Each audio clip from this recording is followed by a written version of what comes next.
Public.com presents The Rundown, your daily market update in under 10 minutes. My name is Zaid Admani, and today is Tuesday, October 28th. In today's episode, we'll tell you about Amazon's plans to cut thousands of jobs because of AI. We'll also recap the two major announcements coming out of OpenAI. Then stick around to the end of the show to find out why Halo is coming to the PlayStation. We got a great show for you today. Let's go. Stocks got off to a hot start this week with the S&P 500 jumping 1.2% and the NASDAQ was up 1.9%, both hitting record highs and building on the momentum from last week. I sound like a broken record at this point, but big tech stocks carried the day again, especially Qualcomm. The mobile chip maker was up more than 11% on Monday after the company announced they were releasing an AI chip next year to compete with the likes of Nvidia and AMD. Qualcomm is known for their mobile Snapdragon chips that are in the high-end Android phones, and now they're coming for the AI market with Saudi Arabia's AI startup Humane lined up as their first customer. And just zooming out, the vibes are great on Wall Street right now thanks to a strong start to earnings season, the easing trade tensions with China, and the rate cut, which is expected this week from the Fed meeting. So it's easy to see why a lot of people are bullish right now. I'm trying to keep my enthusiasm in check though, because the last time I was this hyped up, I jinxed the markets and they tanked. We are staying on top of all the major stories this week, so it's a good time to be subscribed to the podcast to stay in the loop. Maybe even hit that notification bell wherever you listen to your podcast so you're notified as soon as an episode is posted every morning.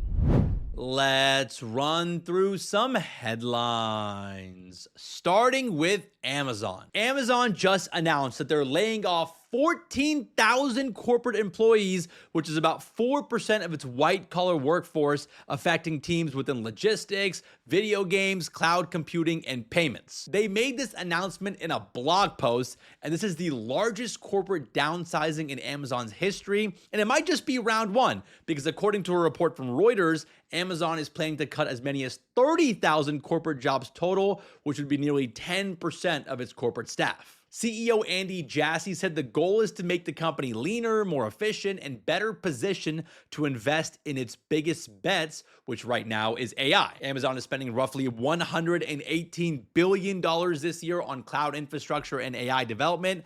And these layoffs are part of the broader effect to automate as much of their operations as possible. And while right now the layoffs are mostly in the corporate staff, Amazon is also working to replace their warehouse staff as well. Internal documents reviewed by the New York Times show that Amazon is aiming to replace up to 500,000 warehouse jobs with robotics and AI over time, and eventually make 75% of its logistics network fully autonomous. Amazon is one of the largest employers in the world. They employ over 1.5 million people worldwide, most of them working in warehouses. So these layoffs might be the first sign that AI is about to have a meaningful impact on both white-collar and blue-collar jobs. Now, I should point out that Amazon has been the worst performing Mag 7 stock this year. The stock has pretty much been flat for the year. So this move by Amazon's management is probably being made to win over investors. But the reality is that job cuts are happening at other companies too. Last night, the online education platform Chegg said that it's laying off 45% of its staff, citing the new realities of AI, which has completely destroyed their business. Students are turning to ChatGPT instead of going on Chegg.com. So I think we're just starting to see the impacts that AI is having on the economy. Now, sticking with the AI theme here, let's talk about OpenAI because the company just announced two major deals. Let's start with the partnership with PayPal. PayPal just became the first digital wallet to be integrated directly into ChatGPT, meaning users will be able to buy products right inside the chatbot and check out via PayPal. For example, if you're chatting with ChatGPT and it recommends a pair of sneakers or some gadget that you want to buy, you'll soon be able to hit the Buy with PayPal button and check out instantly. And on the other side, PayPal merchants will be able to list and sell their products directly inside ChatGPT and get access to the 800 million weekly active users. So a very big deal for PayPal. That sent their stock up more than 10% this morning. This integration will go live next year, and it's part of OpenAI's push into e-commerce and becoming a bigger part of people's lives. The company already has a deal with Shopify, Etsy, and Walmart. But that wasn't the only big OpenAI news from this morning.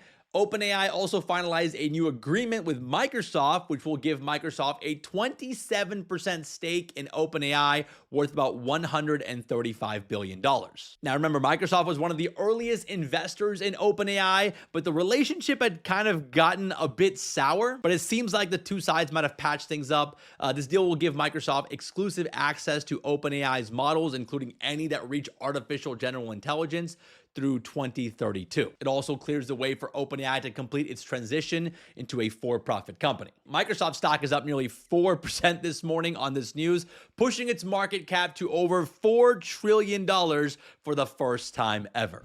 Let's talk about some stocks making moves today. A company called Qorvo's stock is popping this morning after a report from the information revealed that Skyworks Solution has held talks to buy the company. Now, both Skyworks and Qorvo are Apple suppliers. They make radio frequency chips for iPhones. And Apple is the biggest customer for both companies. And that's where the problem lies. Both companies are seeing less orders come from Apple these days. Skyworks warned earlier this year that its shares of Apple orders could drop by as much as 25%, while Qorvo said that its sales to Apple would be flat to modestly higher. So a merger here would make sense. It would create a stronger challenge to chip giants like Broadcom and Qualcomm, and possibly help Skyworks claw back some lost ground. Qorvo has a market cap of $8 billion, and the stock popped more than 10% this morning on the takeover buzz. Now, on the flip side, gold and gold mining companies continue to fall this morning. The price of gold dropped to under $4,000 an ounce after hitting over $4,300 an ounce earlier this month. And look, when the price of gold falls, so does the stock price of gold miners. Shares of major miners, including Newmont,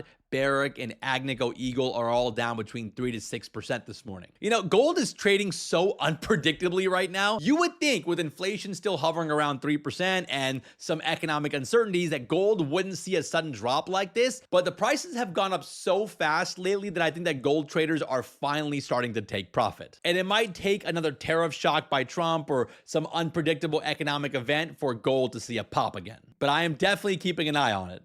Let's wrap the show with a fun fact. Halo is coming to PlayStation in 2026. Now, I briefly mentioned this on yesterday's show, but I wanted to talk more about it today because this is a pretty big deal. Microsoft announced that the original Halo game is being remade and launched next year to celebrate its 25th anniversary, and it's coming to the Xbox, PC, and PlayStation. Now look, as someone who's been an Xbox guy for most of my life, this news was just shocking. This is like Mickey Mouse showing up to Universal Studios or something, because Master Chief is the mascot of the entire Xbox platform. The first couple Halo games was the main reason anyone bought an Xbox in the first place, so it's just crazy to see that Halo is now going to be going to the PlayStation. But this is a business story. It's a clear sign that Microsoft is giving up on Xbox as a platform. In fact, according to a report from Bloomberg, Microsoft is pushing the Xbox division to increase profit margins, and as part of that new strategy, they're going to be bringing all of their games to as many paying customers as possible. That's why Halo joins a growing list of once exclusive Xbox games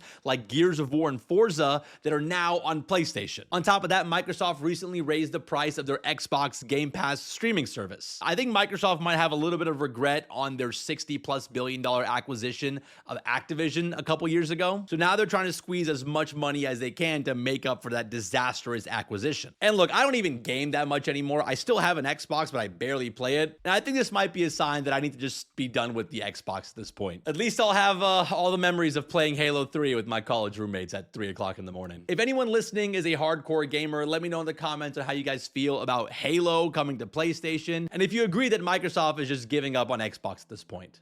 Well, all right, guys, that's the rundown for today. Hope you guys enjoyed today's episode. If you did, and you have like 5 extra seconds, consider giving us a 5-star rating on Apple, Spotify, wherever you listen to your podcasts. And if you are listening on Spotify, don't forget to vote in today's Spotify poll. Leave us a comment on Spotify. All of that engagement really does help us out, and it helps other people find the show. Thank you guys so much for listening, watching, and commenting. Shout out to Mike and Connor for all the work behind the scenes.